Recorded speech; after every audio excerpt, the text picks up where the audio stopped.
Hi friends, குயிக்காக ஒரு freezer tour பார்க்கலாம் வாங்க. இதெல்லாம் வீக்லி ஒன்ஸ் வாங்கி ஃப்ரீசரில் ஸ்டோர் பண்ணி வச்சுக்குவோம். அதில் ஃபஸ்ட்டு இருக்கிறது இந்த லண்டன் டைரி ஐஸ்கிரீம் தான். Musk melon flavour. ஒவ்வொரு வீக் ஒரு ஃப்ளேவர் இருக்கும். அடுத்தது ஃப்ரோசன் ரசமலாய். இது அமுலில் தான் போடுறாங்க. Taste really good. அடுத்தது இந்த ஐஸ் பாப்ஸ் தாங்க.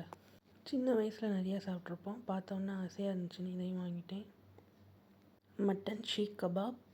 எப்போவாது என்ன சமைக்கன்னு தெரிலனா 1 pot ரைஸ் மாதிரி வச்சு இதை ஃப்ரை பண்ணி சாப்பிட்ருவோம். நெக்ஸ்ட்டு சாதியா ப்ரோஸ்டட் சிக்கன். இது நல்லாயிருக்கும். டீப் ஃப்ரை பண்ணணும்னு தேவையில்லை, ஏர் ஃப்ரை பண்ணாலே போதும்.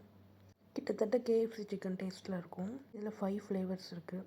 இந்த சமோசாவில் நாங்கள் எப்போயும் சிக்கன் தான் வாங்குவோம். இந்த தடவை ட்ரை பண்ணலான்னு மட்டன் வாங்கியிருந்தோம். இதோட டேஸ்ட் சுத்தமாக நல்லா இல்லை. இதை என்ன பண்ணுறதுனே தெரில. அடுத்தது ஸ்டஃப்டு மோமோஸ். இதை லைட்டாக பாயில் பண்ணி அடுத்து ஒரு பாக்ஸில் நண்டு இருக்குது. ஃபிஷ் மார்க்கெட் போகும்போது எல்லாமே மொத்தமாக வாங்கி வச்சுருவோம். ஒரு பாக்ஸில் சங்கரா மீன். அடுத்து இன்னொரு பாக்ஸில் ப்ரான்ஸ் இருக்குது.